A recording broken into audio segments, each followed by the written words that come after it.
രജിത് കുമാർ സാറിനോടും സാബു മോനോടും സ്നേഹത്തോടെ 2 വാക്ക്.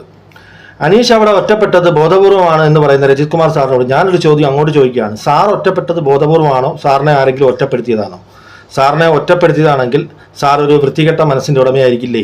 ഒരു ഹൗസിൽ 20 പേരുള്ള ഹൗസിൽ സാറിനെ മാത്രം എല്ലാവരോടും ഒറ്റപ്പെടുത്തുക എന്ന് പറഞ്ഞാൽ സാറിൻ്റെ സ്വഭാവം അത്രയും മോശമായിരിക്കും. അതല്ല എങ്കിൽ സാറ് ഒരു ബോധപൂർവ്വം ഒരു ഗെയിം കളിക്കുകയും എല്ലാവരെയും പ്രൊവോക്ക് ചെയ്യുകയും എല്ലാവരും സാറിനെ ഒറ്റപ്പെടുത്തുകയും അത് സാറിൻ്റെ ഒരു കിടിലം സ്ട്രാറ്റജിയായി വർക്ക് ചെയ്യുകയും ചെയ്തു. ഇത് രണ്ടിലേതെങ്കിലും ഒന്ന് സാർ സമ്മതിച്ചേ പറ്റൂ. വെറുതെ ഒരാളെ ഒറ്റപ്പെടുത്തണമെങ്കിൽ അയാളുടെ കയ്യിരിപ്പ് കുഴപ്പമായിരിക്കണം. അപ്പോൾ അനീഷ് ബോധപൂർവ്വം ഒറ്റപ്പെടുന്നു എന്ന് സാറിനെ കുറ്റപ്പെടുത്താൻ എന്താണ് അതിനകത്തുള്ള മാനദണ്ഡം എന്ന് പറഞ്ഞാ.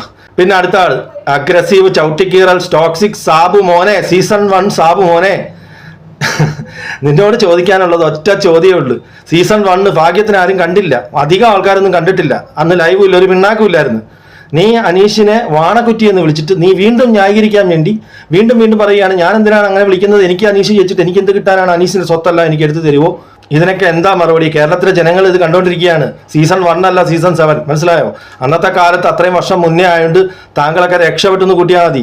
താങ്കളുടെയൊക്കെ ഈ ഒരു സദാചാര അമ്മാവൻ മനസ്സും അഗ്രസീവും ചവിട്ടിക്കീറലും ബഹളവും ടോക്സിക്കും ഇതൊക്കെ കണ്ടുകൊണ്ടിരിക്കുന്ന അന്നത്തെ കാലത്ത് 7 വർഷം മുന്നേ അത്രയും പ്രോഗ്രസീവ് അല്ലായിരുന്നു. കൂടുതൽ ഡെക്കറേഷൻ ഒന്നും വേണ്ട. സീസൺ 1 അല്ല, സീസൺ 7 മാറി, ജനങ്ങൾ മാറി. മനസ്സിലായോ?